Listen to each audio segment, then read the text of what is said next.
புதுச்சேரி அருமார்த்தபுரம் தக்கக்குட்டை பகுதியில் சுத்தமான குடிநீர் கழிப்பிட வசதி மற்றும் இலவச மனைப்பட்டா வழங்க வேண்டுமென வலியுறுத்தி சசிபாலன் பாசறை இயக்கம் சார்பில் கண்டன ஆர்ப்பாட்டம் நடைபெற்றது.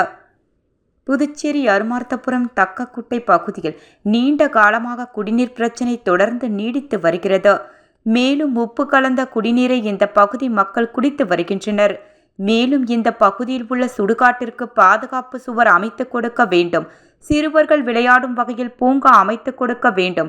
அந்த பகுதி மக்களுக்கு இலவச மனைப்பட்டா மற்றும் கழிப்பிட வசதிகளை ஏற்படுத்தி கொடுக்க வேண்டும் என்பன போன்ற கோரிக்கைகளை வலியுறுத்தி சசிபாலன் பாசறை சார்பில் கண்டன ஆர்ப்பாட்டம் அருமார்த்தபுரம் அம்பேத்கர் சிலை அருகே நடைபெற்றது.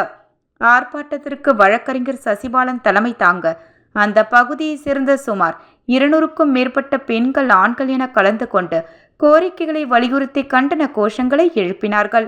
போராட்டம் குறித்து வழக்கறிஞர் சசிபாலன் கூறும் பொழுது, கடந்த 50 ஆண்டுகளாக வசித்து வரும் தக்கக்குட்டை பகுதியில் இதுவரை இலவச மனைப்பட்டா இல்லை, சுத்தமான குடிநீர் இல்லை மற்றும் கழிப்பிட வசதி ஏற்படுத்தி கொடுக்க வேண்டுமென பல கட்ட போராட்டங்கள் நடத்தினாலும் அரசு கண்டுகொள்ளவில்லை. எனவே அரசு உடனடியாக இதன் மீது நடவடிக்கை எடுத்து மக்கள் அடிப்படை தேவைகளை பூர்த்தி செய்ய வேண்டும். இல்லை என்றால் மிகப்பெரிய போராட்டத்தை நடத்துவோம் என்று எச்சரித்தார்.